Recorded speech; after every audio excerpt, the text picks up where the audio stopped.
மத்தேயு நற்செய்தி அதிகாரம் 19. விண்ணரசின் வருகை. மனமுறிவு. இயேசு இவ்வாறு உரையாற்றி முடித்த பின்பு கலிலேயாவை விட்டு அகன்று யோர்தானுக்கு அப்பாலுள்ள யூதேய பகுதிகளுக்கு சென்றார். பெரும் திரளான மக்கள் அவரை பின்தொடர்ந்தனர். அவர்களை அவர் அங்கே குணமாக்கினார். பரிசேயர் அவரை அணுகி அவரை சோதிக்கும் நோக்குடன், ஒருவர் தம் மனைவியை எக்காரணத்தையாவது முன்னிட்டு விலக்கி விடுவது முறையா என்று கேட்டனர். அவர் மறுமொழியாக, படைப்பின் தொடக்கத்திலேயே கடவுள் ஆணும் பெண்ணுமாக அவர்களை படைத்தார் என்று நீங்கள் மறைநூலில் வாசித்ததில்லையா என்று கேட்டார்.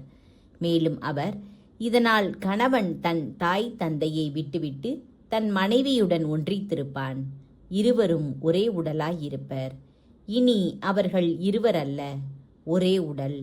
எனவே கடவுள் இணைத்ததை மனிதர் பிரிக்காதிருக்கட்டும் என்றார். அவர்கள் அவரை பார்த்து, அப்படியானால் மணவிலக்கு சான்றிதழை கொடுத்து மனைவியை விலக்கி விடலாம் என்று மோசே கட்டளையிட்டது ஏன் என்றார்கள்.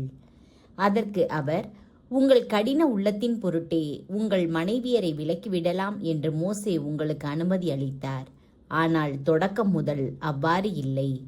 பரத்தமையில் ஈடுபட்டதற்காக அன்றி வேறு எக்காரணத்தையாவது முன்னிட்டு தன் மனைவியை விலக்கிவிட்டு வேறொரு பெண்ணை மணப்பவன் எவனும் விபச்சாரம் செய்கிறான் என நான் உங்களுக்கு சொல்லுகிறேன் என்றார்.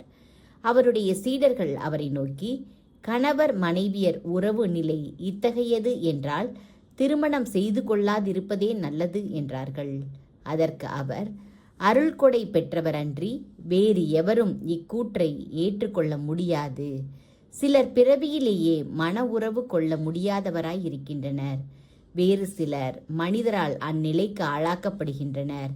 மற்றும் சிலர் விண்ணரசின் பொருட்டு அந்நிலைக்கு தம்மையே ஆளாக்கிக் கொள்கின்றனர். இதை ஏற்றுக்கொள்ளக்கூடியவர் ஏற்றுக்கொள்ளட்டும் என்றார். சிறு பிள்ளைகளுக்கு ஆசி வழங்குதல்.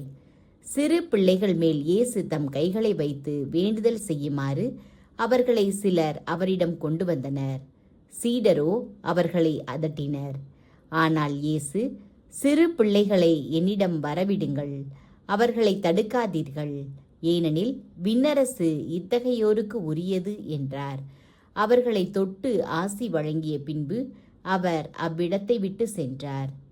இயேசுவை பின்பற்ற விரும்பிய செல்வரான இளைஞர். அப்பொழுது ஒருவர் இயேசுவிடம் வந்து, போதகரே, நிலை வாழ்வை பெற்றுக்கொள்வதற்கு நான் என்ன நன்மை செய்ய வேண்டும் என்று கேட்டார். இயேசு அவரிடம், நன்மையை பற்றி என்னை ஏன் கேட்கிறீர்? நல்லவர் ஒருவரே. நீர் வாழ்வடைய விரும்பினால் கட்டளைகளை கடைப்பிடியும் என்றார். அவர், எவற்றை என்று கேட்டார். இயேசு, கொலை செய்யாதே, விபச்சாரம் செய்யாதே, களவு செய்யாதே, பொய் சான்று சொல்லாதே, தாய் தந்தையை மதித்து நட, மேலும் உன்மீது நீ அன்பு கூர்வது போல் உனக்கு அடுத்திருப்பவர் மீதும் அன்பு கூர்வாயாக என்று கூறினார். அந்த இளைஞர் அவரிடம், இவை அனைத்தையும் நான் கடைபிடித்து வந்துள்ளேன், இன்னும் என்னிடம் குறைபடுவது என்ன என்று கேட்டார்.